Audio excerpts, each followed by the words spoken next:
नमस्कार, मैं सपना ठाकुर। आप देख रहे हैं लाइव न्यूज दिल्ली। आइए रुक करते हैं लाइव न्यूज दिल्ली की सुर्खियों की ओर।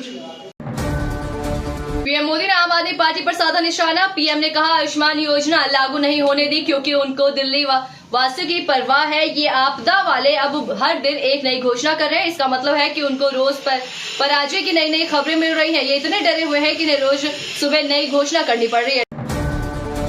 यूपी के शामली एनकाउंटर में घायल एसटीएफ के इंस्पेक्टर सुनील कुमार की इलाज के दौरान हो गई मौत। बदमाशों के साथ मुठभेड़ में सुनील के पेट में 3 गोलियां लगी थी।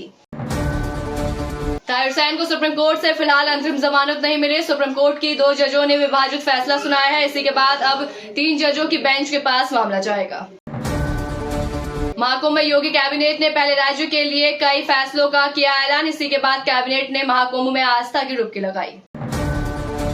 योगी कैबिनेट ने expressway, medical college, hitech bridge बनाने का किया ऐलान। फैसलों के ऐलान के बाद योगी कैबिनेट संगम में डुबकी लगाने पहुंची और डुबकी लगाई।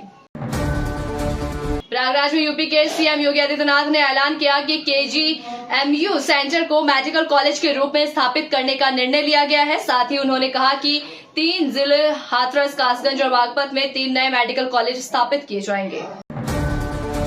पश्चिम बंगाल सरकार ने आरजीकर मामले में दोषी संजय रॉय को आजीवन कारावास की सजा सुनाए जाने के ट्रायल कोर्ट के फैसले के खिलाफ कलकत्ता हाई कोर्ट की डिवीजन बेंच का दरवाजा खटखटाया। इस मामले की अगली सुनवाई 27 जनवरी को होगी।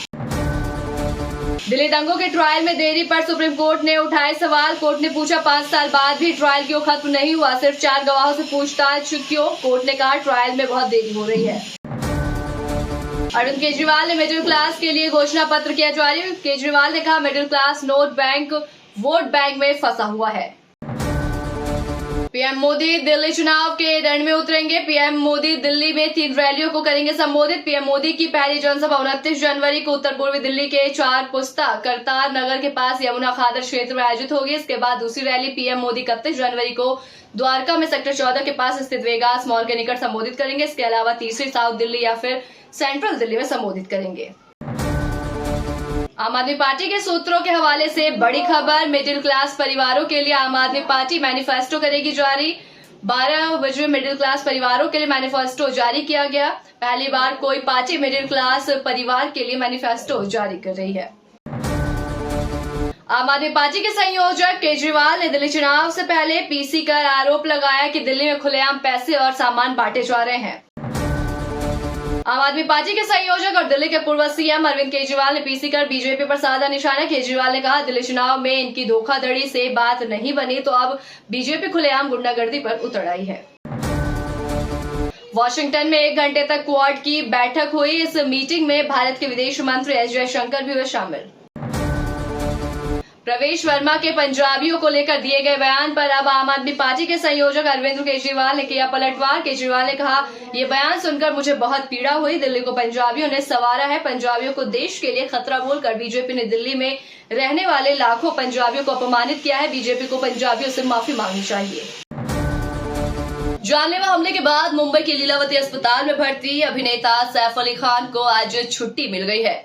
सर्जरी के साथ ही इलाज पूरा होने के बाद उन्हें डिस्चार्ज कर दिया गया। बीते 16 जनवरी की देर रात अज्ञात शख्स ने सैफ के घर घुसकर चाकू से कई वार किए, जिसके बाद उन्हें लीलावती अस्पताल में भर्ती कराया गया था।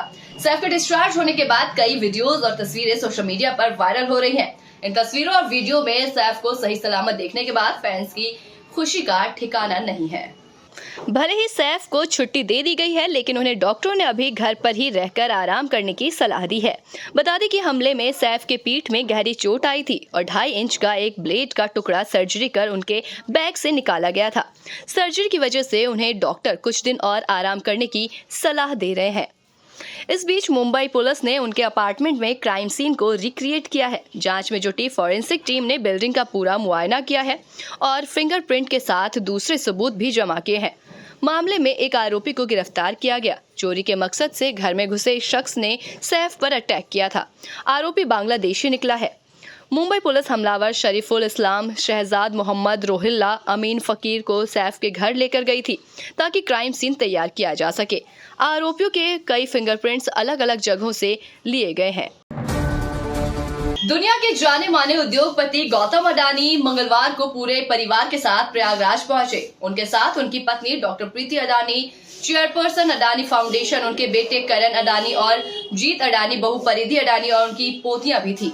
इस मौके पर गौतम अडानी ने अपने छोटे बेटे जीत अडानी के विवाह की तिथि की भी घोषणा की। उन्होंने बताया कि उनके बेटे की शादी 7 फरवरी 2025 को होगी। जब उनसे पत्रकारों ने पूछा कि क्या जीत अडानी की शादी पर सेलिब्रिटीज का महाकुंभ होगा, इस पर उन्होंने बताया कि ये एक पारिवारिक कार्यक्रम है और इसे परिवार के साथ ही सादगी के साथ संपन्न किया जाएगा। गौतम अडानी सुबह तकरीबन 12:30 बजे इस्कॉन में पहुंचे, जहां पर उन्होंने इस्कॉन की रसोई में महाप्रसाद बनाने में भी हिस्सा लिया। डॉक्टर प्रीति अडानी ने अपनी बहू परिधि अडानी के साथ रोटियों पर घी लगाया और मटर छीली। इसके बाद उन्होंने प्रसाद वितरण किया और सब परिवार प्रसाद ग्रहण किया। उसके बाद वो नाव से संगम स्थल पहुंचे, जहां उन्होंने स्नान और पूजा अर्चना की।